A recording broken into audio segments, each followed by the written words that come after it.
Good morning and welcome back. Today I thought I'd show you how to make an apple tart. So I'm going to use my mixer for this, but if you don't have a mixer you can just do it by hand. I think I showed you before how to put your butter and flour together to make breadcrumbs and then add in your other ingredients. So I have some butter here and I have 6 ounces of butter. I'm actually doubling the recipe that I have today because we're such a big family that I'm going to make quite a large apple tart. So I have now 12 ounces of plain flour that I'm going to pop in here as well. And I have 4 ounces of caster sugar and just a wee pinch of salt. But because I'm doubling it, that'll be 2 wee pinches of salt. So I'm just going to pop the lid on here and blend all this together. Loud noises. Why, it's so great if you have a little food processor like this. I think I have this 25 years. My mommy bought it for me when I got married. And yes, I'm 25 years married this year. So I'm going to crack an egg in here. And because I'm doubling it, I'm going to crack 2 eggs in here. And pop it back on again. Some more loud noises. Just for a little bit. You can see it's all come together really nicely. And I'm just going to again use the heat of my hands to bring it all together. You notice I haven't put any flour out yet because what I'm trying to do is bring all the dough, the pastry, I keep saying dough, bring it all together first and try and grab up all those little bits. And already you can start to see the butter is melting in my hand. So I'm going to apply, I'm using the heels of my hands to push in and the fingers to lightly pull back. It's starting to stick a little bit now, so I'm going to apply a little bit of flour there. Put some flour onto your hands as well. Now ideally you would let your pastry sit in the hour or in the fridge for about an hour to chill, because it's always easier to work with pastry that's been left to chill. But I'm going to crack on today and hope for the best. You can crack on too if you don't have an hour to wait. But what usually tends to happen is your pastry is just a little bit more supple than you would like it to be. So already you can see how easy is that. Like, does that not look like a beautiful piece of pastry? And I keep moving it around just to make sure I'm evenly rolling it out, over and back, over and back. I'm going to lift it up and make sure I've plenty of flour underneath here. Nice and thin. So this is going to flour my rolling pin again. This is going to cover the base and the top of your apple tart. Okay, so that looks just nice now. I'm using this tin here today. I've already greased it with a little bit of butter. And how you get it into your pan is you pull it back like this, roll it back, put that in place, make sure there's no dirty bits on the sides. Oops. And gently lift and roll it in. Now, if this had been refrigerated, this wouldn't have happened here. It's just slightly more, what's the word I'm looking for? It's just too hot, like it's just slightly more hot than I would like it to be, but that's okay, look. Ta-da! You just push the bits back in there. Nobody's going to see it because you're going to put a top on it. So what I do now is I get a knife and I just dip it in a bit of flour, hold up your tin and just scrape along the sides like this. Sound, this always reminds me of my mother. It's just that sound of pastry being clipped along the side by a knife.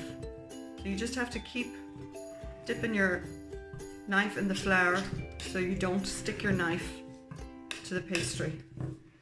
Keep flipping it around until you get it all off. Okay, so now you just bring this part all back together again using your hands. bring it back together, flour your surface again, and you're basically just going to repeat what we just did to create the top. Now, if you would prefer to have a crumble topping to your apple tart, which a lot of people in this house prefer, you can just not bother with this pastry part for the top and just make it lovely crumble with oats, and some pecan nuts will be nice in there too. I personally prefer a crumble topping, but anyway, for today we're just going to make an apple tart. Okay, a little bit too much there, but look, it's fine. Okay, so I'm just going to roll this up, push it to the side, and pour in our apples. These are ones that I stewed earlier this morning, and we're just going to try and not put too much of the juices. Now, we didn't over cook these apples. It all depends, whatever you like yourself. If you like a nice crunch to your apple when you bite in, then this is the perfect texture, just not cooked to mush. There's 8 apples in here and about a cup of sugar in here. You want to make it nice and sweet. And then, I'm just going to actually use the juice that's from here to go around the edges, because this is important to get your top pastry to stick to your bottom pastry. If you've no juices, you can just use water to do this. I forgot to have the water ready, so I improvised. And now, for the voila moment, we're going to roll this on top. And I just misjudged that slightly. So here's hoping that I can fix it. I'm sure I can. Because as I keep saying in all of these videos, it's not about perfection. It's about trying and getting there in the end. So there you go. You can fix anything. And we're going to do the same thing as we did the last time. We're going to trim the edges with a nice clip of the knife. I can't put my hand completely under here because this is one of those loose bottom tins, and if I do, the whole thing will come off and that'll be some mess. So do you see how I'm just going around here trying to take off the excess pieces at the side? Don't worry about that. I'll show you a trick how to not even notice any of that. Finish this off. If you use the blunt end of your knife and your finger, you're just basically going to push. I'm putting the knife here and I'm pushing in. Can you see that? Knife in and pushing in. Just prick, little fork pricks all over the top. And that just helps the air to come out and the steam to come out. I'm going to pop that into the oven now and I'll show you the finished product in a wee while. Just when the apple tart is cooling down in there, I decided I'd pop out and hang the clothes out of the line outside, and I just realised, oh my gosh, it's just so beautiful outside, and I haven't been outside yet today, and it's nearly 4:30. So I saw all these beautiful shoots of buds in the garden. I thought, wouldn't that be lovely now to bring all these lovely evidence of new life into the house as a nice Easter what's this called, like bouquet, whatever you call it, floral thingy.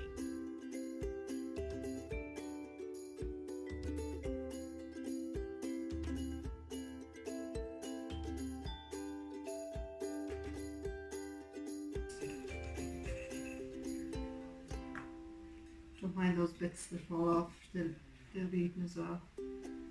And there you have it, your beautiful apple pie. Can you see all those lovely rich pieces of apple in there?